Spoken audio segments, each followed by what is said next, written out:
It is the weekend before school starts in 1975. A child's haircut costs $2.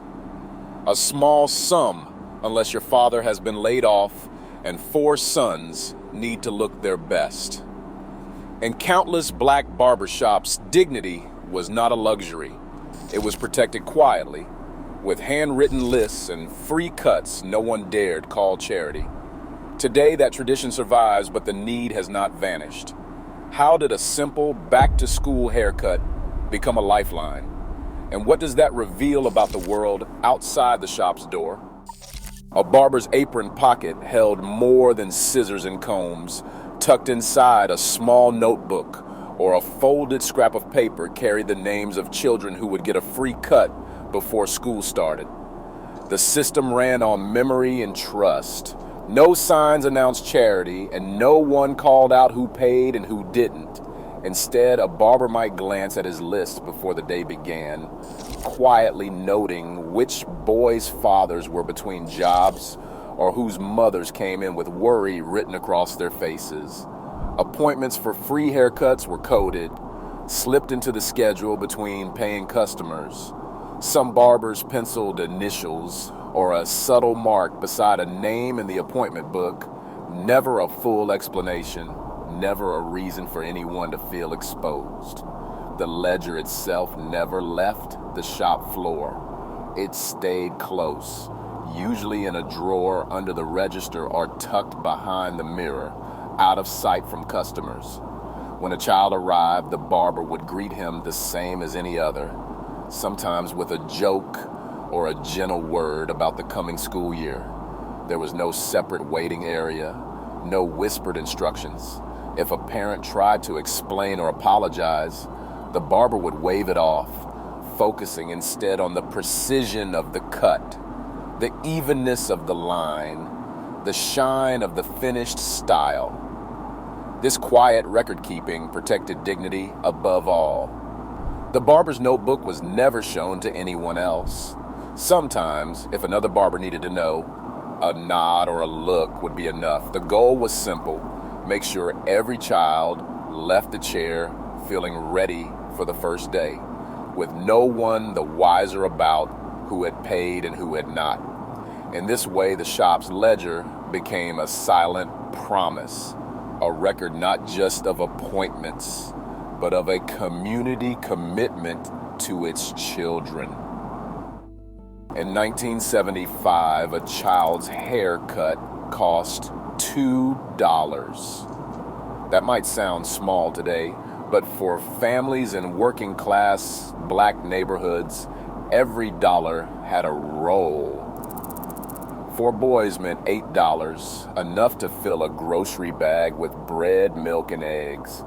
For a father laid off from the plant, the math was blunt: pay for haircuts or buy groceries for the week. There was no safety net for families caught between paychecks, and no government program to cover the price of looking presentable on the first day of school. Barbers understood this calculation. They had seen fathers come in with calloused hands, quietly counting coins at the counter, sometimes coming up short. A missed paycheck could mean a child started school with last year's uneven cut, or worse, feeling out of place before the first bell even rang. The shame of that memory lingered for many barbers. Some remembered their own first days, ducking their heads in class, hoping no one noticed the rough edges. Adjusted for inflation, that $2 cut in 1975 equals about $11 today. But in the moment, it was $8 for 4 sons, money that could stretch a little food further or keep the lights on a few days longer. The barbershop absorbed that cost, not because it was easy, but because the owner remembered when someone had done the same for him. Nothing about this was written into a business plan. It came down to a quiet agreement.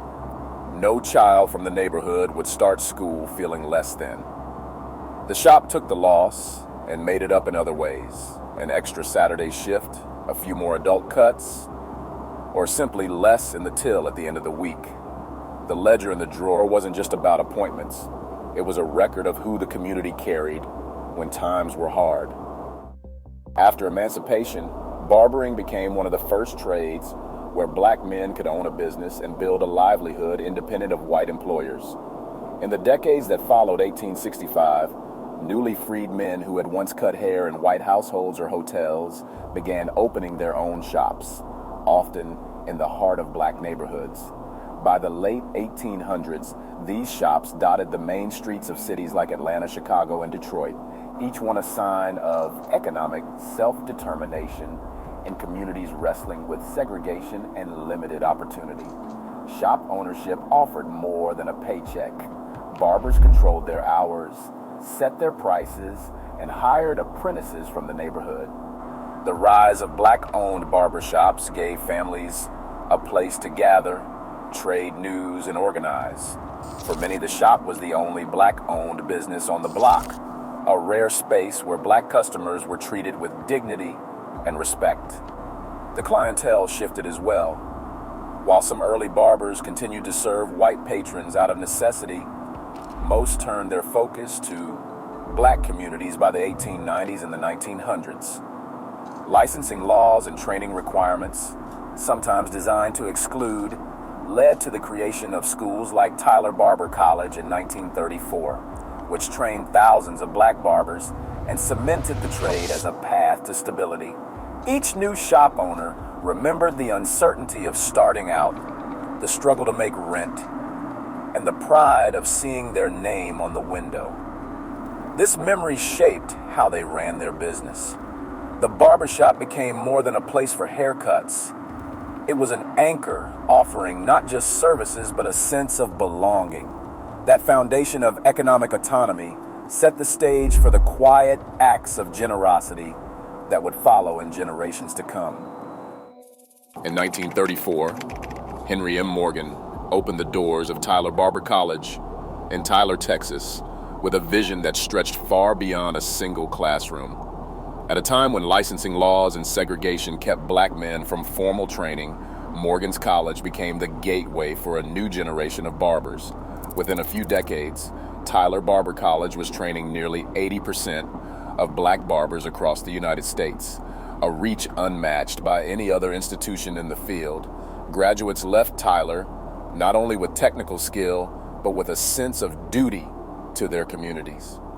The college's approach was rigorous, and students learned sanitation, precision, and the subtle art of conversation that made a barbershop more than a place for grooming. Many returned home to open their own shops or take over family businesses, spreading a standard of professionalism that raised expectations for the entire trade. But the influence of Tyler Barber College ran deeper than technique. Morgan believed that a barber's chair could change a life, and he encouraged his students to see themselves as leaders, trusted adults who noticed when a family was struggling or a child needed extra encouragement. This ethic traveled with each graduate, shaping the culture of barbershops from Houston to Chicago, Detroit to Los Angeles. By building a professional pipeline, Tyler Barber College made it possible for black barbershops to serve not just as businesses, but as pillars of support. The skills and values passed down in those classrooms allowed shops to quietly absorb the cost of free haircuts, knowing that dignity and belonging started with a simple gesture of care. On the south side of Chicago, a new kind of back-to-school tradition took root. Instead of relying on quiet gestures behind the barber's chair, organizations and shop owners joined forces, pooling their resources to reach more children than ever before. I Am a Gentleman Incorporated, a local nonprofit, began working with veteran barbers to offer free haircuts to African American boys each August. The event stretched over several weeks, with appointments booked online and walk-ins welcomed until early September. Every child who sat in the chair left not just with a fresh cut, but with a goodie bag packed with school supplies, pencils, notebooks, and sometimes even a new backpack.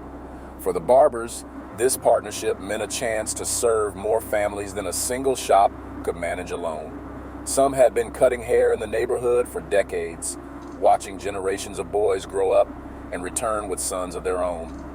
For the organizers, it was about more than numbers. The goal was to make sure that no child felt left out on the first day of school, whether his family could afford a haircut or not. In 2023, the program ran through September 7th, serving hundreds of kids across the city. Each backpack handed out was a reminder that community support runs deeper than any single act of charity. In Chicago, the barbershop's legacy of care found new strength in partnership, and the impact reached far beyond the shop's four walls. In Atlanta, the scale of giving took on a new dimension. Each August, organizers mapped out the shop floor like a general planning for a campaign. Dozens of volunteer barbers lined up their chairs in careful grids, transforming the barbershop from a local hangout into a bustling engine of service. The goal was simple: move as many children as possible through the chairs before the first bell of the school year. Schedules were drawn up weeks in advance. Some shops staggered start times, others ran shifts from morning until well after sunset. An older barber, known for his steady hand and patient smile, managed the flow. He kept a clipboard with names, checked off each child as they finished, and made sure no one was missed. Parents arrived early, some bringing their children in matching outfits, others clutching lists of school supplies. The air buzzed with nervous energy and the scent of talcum powder. Volunteers greeted each family, offering water, snacks, and quiet reassurance. In a single weekend, thousands of children could pass through, each one leaving with a fresh cut, a sense of pride, and a little less worry for the year ahead. The logistics were daunting, but the barbers never complained. For them, these long days were a reminder of why they picked up the clippers in the first place. The Atlanta model showed what could happen when a community mobilized, not just for charity, but for dignity on a massive scale. In Detroit, the tradition of quiet charity began to shift as the city's needs grew more visible. By the early 2000s, barbers and organizers realized the old system, private lists and coded appointments, could not keep up with the demand. More families were struggling, and the number of children needing free haircuts before school started had outgrown what a single shop could manage. The solution was public registration.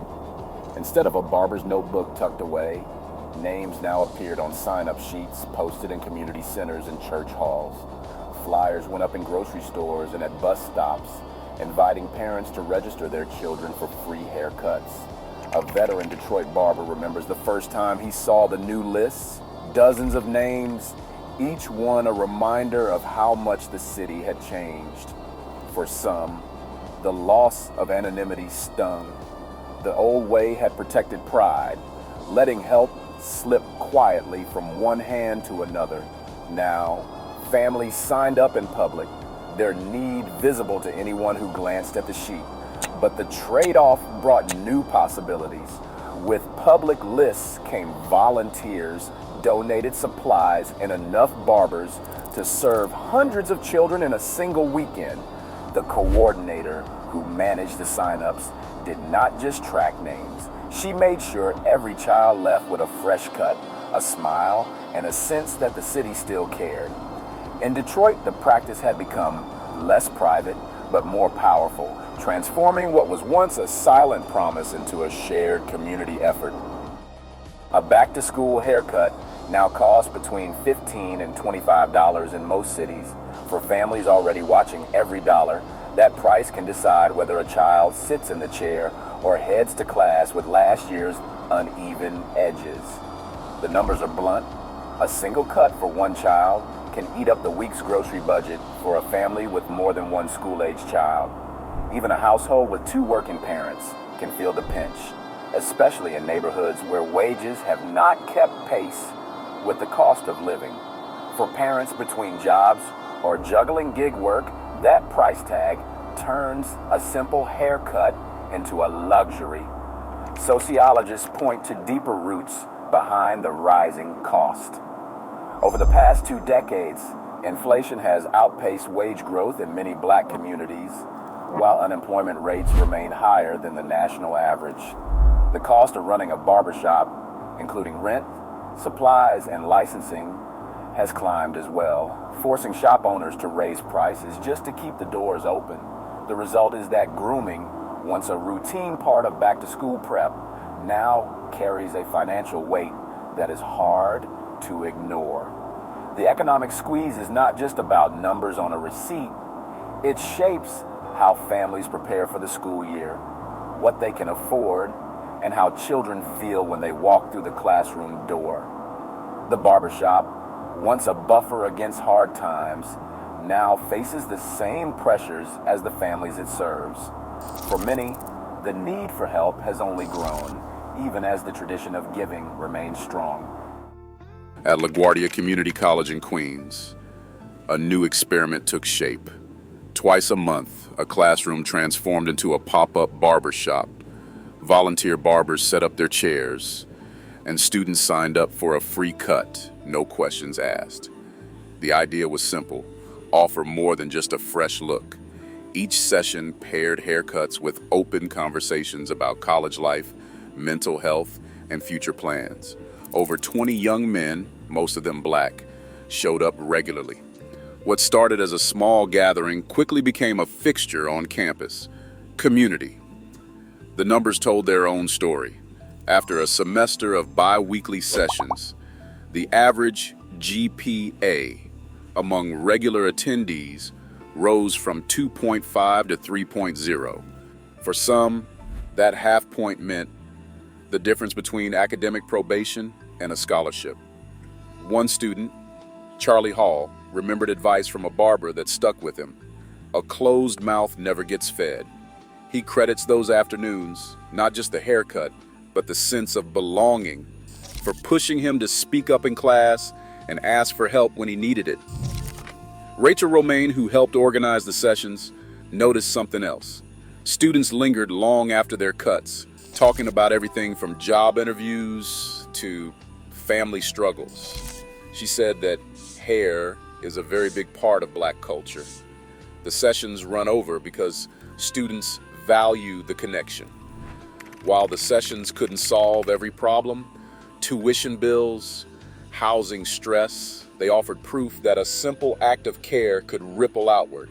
The impact was measurable, but the real benefit showed up in the confidence and community that students carried with them long after the clippers were put away.